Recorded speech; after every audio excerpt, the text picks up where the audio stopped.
ಯಾಕೆ ಪಪ್ಪ ನಗಾಡ್ತಾ ಇದ್ದೀರಾ? ನೋಡಿ ಸೇಮು ಮಂಗನಂಗೆ ಕಾಣಿಸ್ತಿದ್ಯಲ್ಲ ನೀನು. ತಡೀರಿ ತೋರಿಸ್ತೀನಿ ನಿಮ್ಗೆ ಯಾರು ಮಂಗ ಅಂತ. ಏನಪ್ಪ ಮಾಡ್ಲಿ ಕೂದ್ಲಿಗೆ? ಇದೇ ಟ್ರೈ ಮಾಡೋಣ. ಇದೇನಪ್ಪ ಇಷ್ಟು ತೆಳ್ಳ ಆಯ್ತು? ಇದೇನಪ್ಪ ಇಷ್ಟು ಗಟ್ಟಿ ಆಯ್ತು? ಏನೇ ಮಾಡ್ತಿದ್ಯಾ ಅದು ರಂಪ? ಅಷ್ಟು ಗಟ್ಟಿ ಯಾರಾದ್ರೂ ತಲೆಗೆ ಹಾಕೊಳಕ್ಕಾಗತ್ತಾ? ಹೋಗೋದು ಫಸ್ಟ್ ಡಸ್ಟ್ಬಿನ್ಗೆ ಹಾಕ್ಬಿಟ್ಟು ಕಟ್ಟೆ ಕ್ಲೀನ್ ಮಾಡಿ ಆಮೇಲೆ ಹೋಗು. ಏನಪ್ಪ ಮಾಡ್ಲಿ ಈಗ? ಆಲ್ಪ್ಸ್ ಗುಡ್ನೆಸ್ ಅವ್ರದ್ದು ಹೊಸ ಪ್ರಾಡಕ್ಟ್ ಬಂದಿದೆ ಆರ್ಡರ್. ನಾನು ಯೂಸ್ ಮಾಡ್ತಿದ್ದೀನಿ ಆಲ್ಪ್ಸ್ ಗುಡ್ನೆಸ್ ಅವರ flax seed gel with rosemary oil. ಇದು ನನ್ನ ಡ್ರೈ ಮತ್ತು ಫ್ರಿಜಿ ಹೇರ್ನ ರಿಪೇರ್ ಮಾಡುತ್ತೆ. ಹೋಮ್ ಮೇಡ್ ಜೆಲ್ ಥರ ಇದೆ ಬಟ್ ಪರ್ಫೆಕ್ಟ್ ಕನ್ಸಿಸ್ಟೆನ್ಸಿ ಇದೆ. ಇದನ್ನು ಜನರಸ್ಲಿ ಸ್ಕ್ಯಾಲ್ಪ್ ಮತ್ತು ಲೆನ್ಸಿಗೆ ಅಪ್ಲೈ ಮಾಡಿ.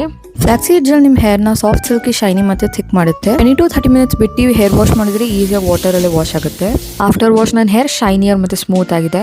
ಈ ಕೆರಾಟಿನ್ ಲೈಕ್ ಹೇರ್ ಬರೀ 350 rupees ಸಿಗ್ತಾ ಇದೆ. ನಿಮಗೂ ಬೇಕಂದ್ರೆ purple.com ಅಲ್ಲಿ ಪರ್ಚೇಸ್ ಮಾಡಿ ನಾನು ಟ್ಯಾಗ್ ಮಾಡಿರ್ತೀನಿ. ನೋಡಿ ಪಾಪ ಮಂಗ ನೀವು ತೋರಿಸಿದ್ರಲ್ಲ, ಇವಾಗ ನನ್ನ ಕೂದಲ ಮೇಲೆ ಜಾರ್ಗುಪ್ಪೆ ಆಡ್ಬೋದು ಹೆಂಗೆ?